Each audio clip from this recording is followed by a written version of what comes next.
This is Eric Muadhi with Muadhi.com with the market coming to a close for the week of April 5th, 2019. Let's take a look here with a couple seconds to go in what has been another great week for the market.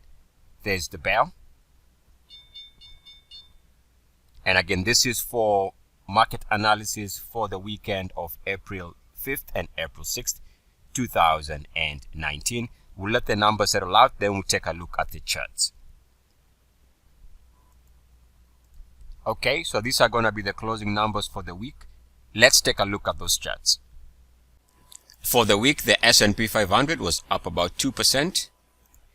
For the week, the Nasdaq was up about 2.7%, a nice week there. And for the week, we can see the Dow was up nicely, down about 2%. So a nice week net for the entire general market. Now that this move is in the books, this is a powerful recovery. Very impressive. If you give the magnitude of this quick drop, the market has pretty much recaptured most of that drop. In fact, if you take a look at a monthly chart, we can see the S&P 500 is working on month number, let me see, 1, 2, 3. It's working on month number 4 of positive monthly closes. By the way, while we're here on the monthly chart, we can see that now the market has sights at the recent all-time monthly closing high. So that's an important level to watch for sure. And that is at 2913.98. Should the S&P 500 clear this level, that's a very powerful indication of intent to blast through recent monthly closing highs and potentially record fresh all-time intraday highs at some point. So if and when we can clear the recent all-time monthly closing high for the S&P 500, that's going to be a big deal for the S&P 500. This is the number to watch, 2913.98, which goes back to the monthly closing high from September 2018. If we take a look at the weekly, there's a number that I can show you that I think could be relevant, and it is this weekly closing high here, going back to January 2018. So if I draw a line like that, we can see how it was relevant in the middle of 2018. We break out here, we find support here and here. We move higher, we record all-time intraday highs. But notice what happened when we broke below that level. In other words, once this turned into a failed weekly breakout, that opened the door for lower prices, as we can see here.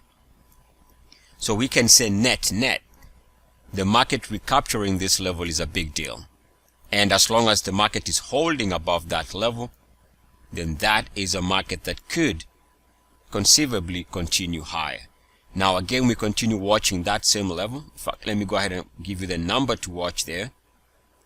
So this weekly closing high from January 2018 is at 2872.87.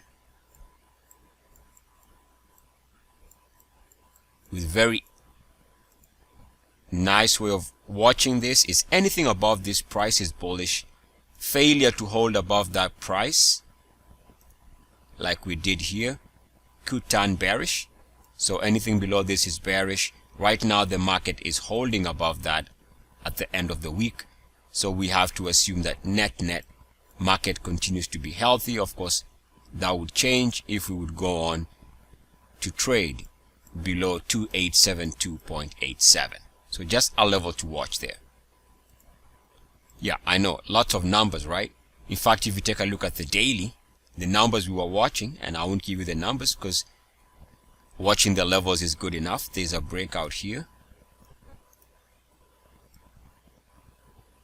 that was tested a couple of times. Breakout here, test, held, was tested here a couple of times and held. And then we get another breakout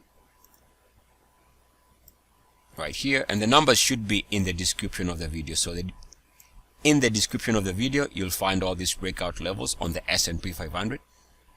And now we can see a fresh daily breakout, and I'll give you that number.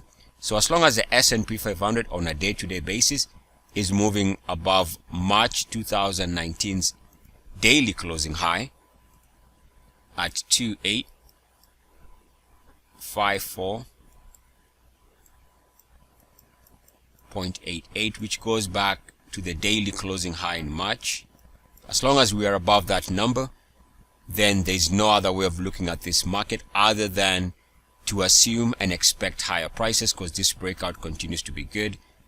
Of course, should the market go on and break below that level, then we can start looking at other confirming factors as to the possibility of a pullback. But for now, it is very hard to argue against a market that is breaking out repeatedly successfully,